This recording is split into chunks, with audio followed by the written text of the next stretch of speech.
Hi, everyone. I'm Danielle Lord. I'm the co-founder and principal of Archetype Learning Solutions. And on this channel, we talk about all things employee engagement.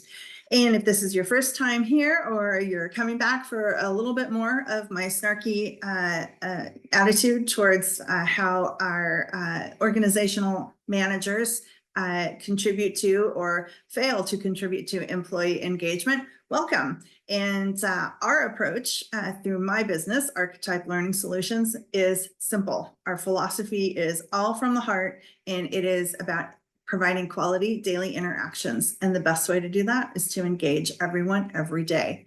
These are completely free strategies. They literally cost you nothing but a little bit of time, effort, and your authenticity through an authentic, vulnerable interaction that you're having with your team members, be it a welcoming hello message as you see them in the hallway versus completely ignoring them and expecting them to say hello to you first, whether it's having one-to-ones that enhance your relationship, re-recruiting folks, making sure that you let them know that they are still valuable, or providing them with the daily dose. And I've done quite a few videos on the daily dose, and we as humans are stressed, tired, frustrated, anxious. We need the daily dose now more than ever. I've definitely felt it myself this week. And if you haven't listened in on any of those videos, the lack of those happy, good brain well-being chemicals actually creates a sense of depression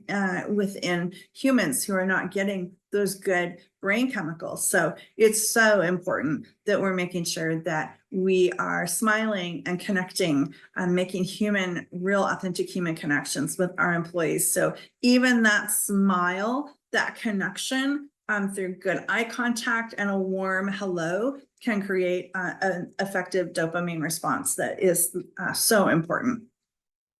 So in this video, I wanted to respond to a letter that came out. It was maybe late July, early August from the AT&T CEO. And I wanted to respond to that. Someone else beat me to it on LinkedIn. So right after that, the AT&T CEO came out and said, gee, I'm just shocked that people have responded to my letter in the manner that they have. So let me just highlight some things, and then I want to provide some context from an employee engagement perspective. So first, I want to say that I'm very surprised that they had the high engagement rates that the CEO claims they had. He said that they had was a 79% response and 73% favorable employee engagement.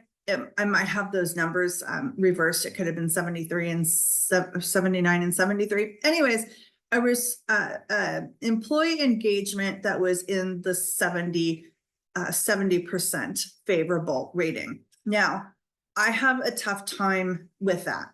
If that's the case, that's fantastic. But I would ask why they have that rating when we have worldwide Gallup reporting that our employee engagement results overall are only at about 30%. So maybe AT&T is carrying that entire rate all on their own. It could be because they currently have a hybrid work policy that is really working and improving the lives of their employees, because that was one of the biggest mentions from his diatribe, if you will, that the work from home was going to come to an abrupt end. With that, he also mentioned that they were moving towards a market-based culture. So a market-based culture, as I understand it, is performance-based rather than tenure, or what did he call it? Or what was it? Loyalty or tenure-based approach. So I'll talk about that in a few minutes, because that's still something that just gives me major pains, as this idea of loyalty. So, okay, I'll stave that off for a minute. So he also talks about personal well-being. I'm going to read from my notes so I don't get sidetracked with my squirrel brain here. He talks about personal well-being and addresses the exact challenges that our workforce is collectively experiencing. Most of us my age are in what we call the sandwich generation. So that means we're caring for elderly parents and possibly still kids at home. So we have elder care needs that we're having to manage and take care of. Just in the last month, I've had 2 employees from one of my clients who have had significant demands placed on their time because of their aging parents. And these are parents that are out of state. So it's required a significant amount of their time to go and take care of their parents. Some still are experiencing childcare. Certainly the younger generations having to have kids at home and take care of kids with everything that comes with that, with preparing them for high school, for college, soccer games. Oh my gosh, I remember the soccer era. Nothing more stressful than trying to get 2 kids to soccer practice and throwing Happy Meals at him as we drove around to different soccer games. And then he mentions the economic uncertainty. That's absolutely a huge concern for most of us. Realizing rising healthcare costs. This, I think, is one of the #1 biggest issues that we're going to have to grapple with here in what's going on in healthcare. And I've been doing some research around this, and I'll be talking a little bit more about that. And then tech anxiety. And yes, these are all really significant issues that collectively we are all facing. So he says that his solution is to continue to be an industry leader in healthcare. Now, they have an advantage because they have so many employees. They're able to drive their rates down to a lower amount because of the volume that they have of employees who are receiving or paying for healthcare. So it's very possible that they have some really good cafe options, if you will, that they can have for their employees. And then he talks about they're revising their time off and leave policies that can be more friendly because, you know, if you're no longer able to work from home, you've got to find additional time to be taking care of things like elder care, child care, your own self-care, and oh, geez, I just totally forgot. Work-life balance. And then, gosh, this is really nice that they offer financial counseling. Okay. And then mental health benefits. Yeah, most employers are offering EAP, which is Employee Assistance Program. It's part of your overall healthcare benefits.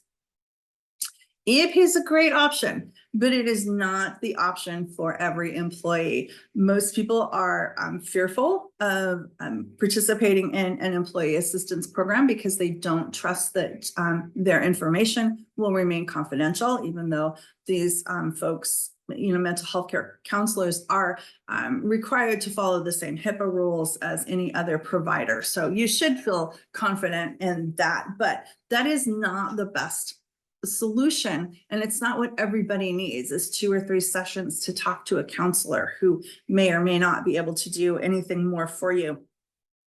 But an interesting study that came out several years ago said that while 70% of business executives believed that they were doing everything they could to support well-being and mental health care, only 30% of employees agreed that that was the case. Because if I'm in a totally shitty culture and I have a really crappy manager and I have 2 or 3 sessions with an employee healthcare counselor, going back into that same culture is not going to help me. It's not going to help me improve. It's not going to help me get better. I'm going back into the same shit system that is causing me the exact mental health problem that I'm trying to overcome. And you as an executive function are not doing anything to improve the overall leadership. He talks about working together and return to work. So I'm just going to say this to all the corporate leaders that are, you know, I believe that being together, working together and having that close proximity is far superior for teamwork. But I'm going to send a message to all of the executives out there. You fucking sent us home. Okay. You sent us home to work for 2 weeks that extended into 2 years and then extended into 4. What are we in? 5 years now? And all of a sudden you expect us to just come back to work. Do you know what that takes if you have kids that need daycare? There are often 6-month to 9-month waiting lists to get kids into daycare, not to mention the crazy cost that it is to have kids in daycare or after school care. So all of a sudden now you're asking your team members to just jump through a bunch of hoops and barriers that they might not be able to overcome. Now you're saying, gosh, well, they're saving all that money by working from home. Yes, and now suddenly you're able to breathe because you have a little bit of extra spending money that's not going to fill up the gas tank a couple times a week, or the big dry cleaning bill, or the lunches, the lunch meetings where you're spending additional money. So, these are huge life changes that employees made because you sent us home to work from home. And now you're expecting us to make these huge transitions and huge changes that are going to impact our lifestyle.